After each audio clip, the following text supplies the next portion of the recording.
It's 8:30. Good morning. I'm Ian Crouch with Hunter News. Police have arrested 5 men following a series of raids on homes in Sydney and Lake Macquarie as the crackdown on bikie gang violence continues. The raids on 15 properties since last Thursday come on the back of violent reprisal attacks between rival members of the Finks and Nomads. Officers also went to a resort at Salamander Bay at the weekend, issuing consorting warnings to 20 members of the Finks gang.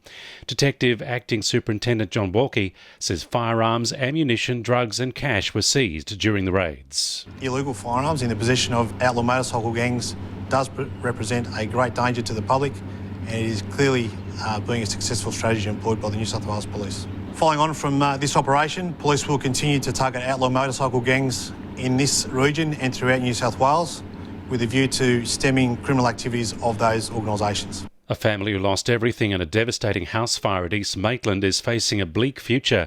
Julianne Mulligan and her 5 children managed to escape the inferno in their Brunswick Street home unharmed, but the blaze destroyed everything inside.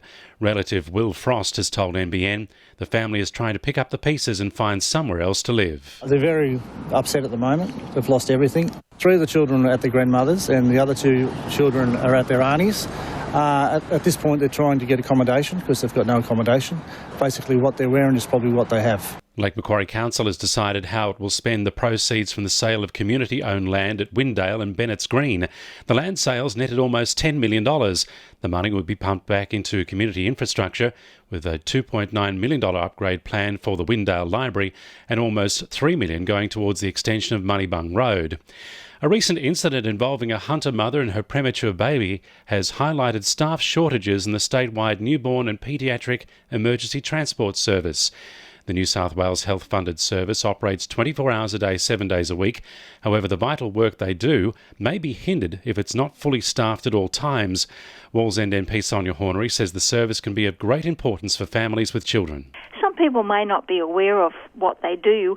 I certainly wasn't until I got into this job, but if you have a sick child or a sick young person, you may well require this service, and we need the staff to be able to operate it. Staffing shortages in healthcare just don't work. Scientists from the Hunter Medical Research Institute are leading the race in a cure for the common cold. They've joined forces with scientists from the University of Melbourne to carry out groundbreaking research thanks to a grant of $6.3 million. They'll use the money to conduct a trial on a molecule which they hope will block the rhinovirus, an infection which leads to hundreds of hours in lost productivity when people take time off work and causes big problems for those with respiratory diseases like asthma. Motorists travelling along the Ironbark Creek Bridge at Sandgate will have to deal with major maintenance work starting this Sunday. The work's expected to last around 6 weeks and will only occur at night every Sunday to Thursday between 7 p.m. and 4 a.m. Parliamentary Secretary for the Hunter, Scott McDonald, says the works may impact travel times. Look, it is a busy bridge, there's no doubt about it, and 1 lanes in each direction will slow things down at night. So look, just asking people to be a little bit patient, plan your journeys. It will take, I think, about 6 weeks from the 28th of May, so there will be some inconvenience from 7 p.m. to 4 a.m, Sunday nights to Thursday night.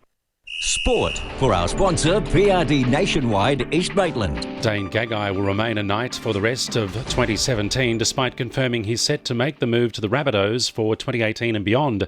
It's unclear if Souths have room in this year's salary cap to bring Gagai in for the remainder of the season, while the 26-year-old's exit will free up even more room for the Knights' war chest. CEO Matt Gidley will lead the charge for some marquee talent next season, with Kalen Ponga so far the only player set to join the Knights in 2018. Newcastle Jets CEO Laurie McKinnon says the 1-year extension handed to Jack Duncan is a sign of faith in the young goalkeeper. Duncan is set to put pen to paper on an extension until the end of the 2018-2019 season today and has been praised by McKinnon for his work rate. And 5 Hunter Hurricanes water polo juniors have made their mark at a 6-day talent identifying tournament in Canberra. Jake and Mitch Robinson, Matt Humby, Baylor Sheether and Kate Hughes were picked for the camp and are believed to be in the mix for selection to appear in the Australian squad at the 2020 Tokyo Olympics. And the winning numbers in Monday Lotto are 38, 44, 6, 33, 17 and 20, and the supplementaries are 24 and 16. 2NURFM News Time, 25 to 9.